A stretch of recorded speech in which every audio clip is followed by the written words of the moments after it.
Shalom, all praise to Yahweh Shemel Shah. The Balance here, Pastor GMS. This is I'm Noah Allah coming at you on the video. In this video, I'm going to be focusing on the book of Malachi 1-7. You know, just going back to when the children of Israel will offer up polluted sacrifices to the Most High.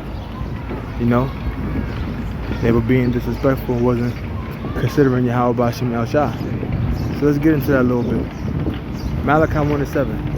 Ye offer polluted bread upon mine altar. In other words, sacrifices. Ye offer polluted bread upon mine altar. Wherein, and ye say, wherein have we polluted thee? So they will offer polluted sacrifices to the Most High, but then they would sit there and act oblivious, act like they were unaware of their own actions. And they'll say, how have we polluted you? Which shows you that they showed no regard to the Yahweh Shemel Shah. How so? And that ye say the table of the Lord is contemptible. So you look at that word contemptible, it means something that's not to be taken into consideration. So they didn't even take into consideration that when they would go to the altar in the presence of the Lord to offer sacrifice, they wouldn't even take into account Yahweh Shemel Shah's presence. That's how they would say, wherein ye have polluted thee. They would show it by their actions. So they would say, how am I polluting you, Lord? They're saying how they polluting. They were saying, how am I polluting you, Lord? They would say that by their actions. And the action that they showed was what? By offering up polluted sacrifices to Yahweh Shemel Shah.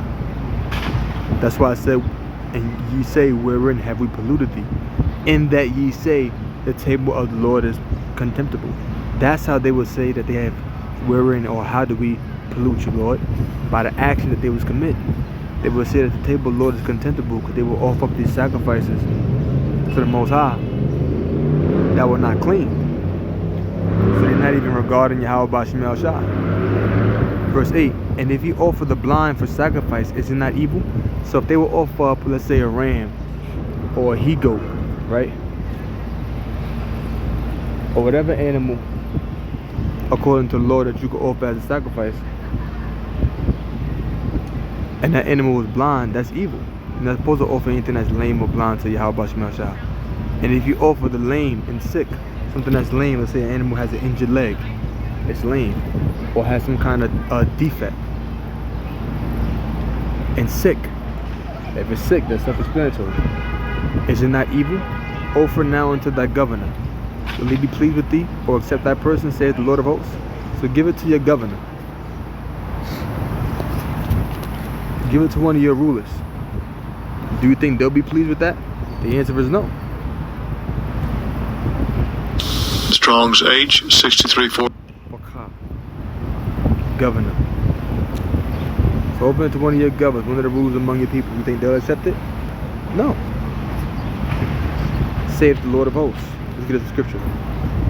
This is the book of Isaiah chapter 1, points at verse 11, but I'm going to start from verse 10. Isaiah 1:10. Hear the word of Yahweh Shemel Shah, ye rulers of Sodom. Give ear unto the law of our power, ye people of Gomorrah. Now obviously Sodom and Gomorrah was already destroyed. It was destroyed going back into the book of Genesis. So why would it say that? Because remember, the scripture tells you that they declared their sin as Sodom. When it means that they declared their sin as Sodom, in other words, their sins are out in the open. Just as Sodom and Gomorrah was engaging in acts of sexual immorality out in the open, in the eyes of all the people who were around. That's how the children of Israel were. They were like Sodom and Gomorrah in the aspect of they declared their sin as Sodom, meaning their sins were out there in the open, no shame. To what purpose is the multitude of your sacrifices unto me? So to what purpose are the multitude of your sacrifices? You're continually offering sacrifices, but to what purpose? You're observing the ceremonial laws by offering up these sacrifices, right? But to what purpose is it? Because they'll offer up these sacrifices, yet they were not sincere in their heart to the Most High. Let's read it. To what purpose is the multitude of your sacrifices unto me? Saith the Lord. I am full of the burnt offerings of rams, and the fat of fat beasts. So he says he's full of it, meaning he loathes it. Look at the word full. Rabah. Doesn't give you much. See? To sate, glut with the undesired. So he's full. He doesn't desire it. Hypothetically speaking, if a person eats a lot and they're full, then they no longer desire any more food. So when he says, I am full of the burnt offerings of man, meaning he doesn't desire them. He loathes them. L-O-A-T-H-E. To loathe means to have a feeling of extreme disgust. He had a feeling of extreme disgust because though they may be observing ceremonial laws of sacrificing animals to the Most High, it's not being done in sincerity. Therefore, it's not profitable. Their sins won't be omitted. I'm in the wrong. We gotta go back. Okay. I am full of the burnt offerings of rams and the fat of fat beasts. He's full of this. He loathes it. He don't desire it. And I delight not in the blood of bullocks, or of lambs, or of he-goat. So these sacrifices were not accepted by Yahweh Bashmi Al-Shah. When you come to appear before me, who have required this at your hand to tread my court. So when you appear before me to offer up these sacrifices, who required these sacrifices at your hand? Because you're offering up these sacrifices with wicked hands. Okay? And you get an example of that in as read in Malachi. Hey, 1 second.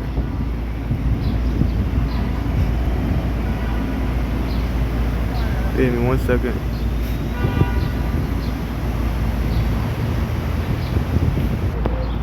Psalms 50:7. Hear, O my people, and I will speak, O Israel, and I will testify against thee. I am the Most High, even thy power. I will not reprove thee for thy sacrifices or thy burnt offerings to have been continually before me. I will take no bullock out of thy house, nor he goat out of thy folds. See? So the children of Israel was continually offer up sacrifice to the Most High. The Most High got to the point where he had enough. For every beast of the forest is mine, and all the cattle upon the hills. So you offering up these sacrifices to the Most High, giving them these sacrifices. The Most High saying, all these beasts are mine. You're not giving me these beasts as sacrifice as if you're doing anything for me. These animals all belong to me. So it was like they're giving the Lord these animals as if they're bringing him the gift of sacrifice. Most High saying, you're not doing this, I'm giving me animals as a sacrifice for me. I receive no benefit from this because all of these animals are mine. It's like if a parent does something for a child, and a child, it's like if somebody gives you, it's like if a parent does something for a child, and a child does something for a parent. Person said, well, you ain't really doing, it's like, in other words, like a child can't really do their parent a favor, so to speak. You know what I'm saying? They're your parent. They've done everything that you have belongs, as a young child, everything you have belongs to them. So there's really nothing that you can do unto them that they could derive a benefit from. So the Most High is saying, if I needed these animals, I have an endless supply because they all belong to me. I know for every beast of the forest is mine, and the cattle upon 1,000 hills. I know all the fowls of the mountains and the wild beasts of the field are mine. If I were hungry, I would not tell thee, for the world is mine and the forest is us. So if I was hungry, you give me these sacrifices as if I'm dependent upon it, as if I need them to satisfy myself. All of these beasts belong to me. If I needed them, I could just take them. Hosea 6:6. For I desire mercy and not sacrifice, and the knowledge of the Most High more than burnt offerings. See, that's the Most High desires, a righteous heart, not sacrifices. You open up these sacrifices as atonement for sins. The Most High would rather you just do the right thing and obey His word. Psalms 69:30. I will praise the name of the Most High with a song, and I will magnify Him with thanksgiving. This also shall please Yahweh Bashmi Al-Shah better than an ox or bullock that have horns and hoofs. So see, praising the Lord's name gives the Lord greater satisfaction. That pleases the Lord better than sacrifices. 1 Samuel 15:22. Now this is when Saul was commanded to go to the Amalekites or the Amalekites and slaughter all of them, leave none alive that breathed, even the animals. Now here's 1 Samuel 15:22. But Saul had left some of the animals alive and said, oh, we're going to use them to sacrifice. Well, here's what Samuel said. 1 Samuel 15:27, verse 20. I'll start from 17. 1 Samuel 15:17. And Samuel said, when thou wast little in thine own sight, was thou not made the head of the tribes of Israel, and the Lord anointed thee king of Israel? And the Lord sent thee on a journey and said, go and utterly destroy the sinners, the Amalekites, and fight against them until they are consumed, meaning completely destroyed, which they were the children of Eden, they were Edomites. Wherefore then doest thou not obey the voice of Yahweh Ba'Shem Yahushua, but didst fly upon the spoil and didst evil in the sight of the Lord? You did evil. You decided to make a spoil, to take what they had, to rob them. You're going to kill some of them, we're going to take some of this. You know? And Saul said to Samuel, yea, I have obeyed the voice of the Lord, and I have gone the way which the Lord sent me, and I brought Agag, the king of Amalek, and have utterly destroyed the Amalekites. No, you didn't. If you brought the king of the Amalekites, then you didn't utterly destroy them. But the people took of the spoil, sheep and oxen, the chief of the things which should have been utterly destroyed, to sacrifice unto the Lord thy God and Gilgal. So they took these things that should have been destroyed, but there's going to be used as sacrifices. But here's what Samuel saying in return. And Samuel said, hath the Lord as great delight in burnt offerings and sacrifices as obeying the voice of the Lord? Behold, to obey is better than sacrifice, and to hearken than the fat of rams. So it's better to obey than sacrifice. It's better to do that which is right than to seek and ask the Lord forgiveness. And there's other scriptures that go into how, the children of Israel back then, they would premeditate sins to offer up sacrifice. I would get into that, but I gotta find that scripture.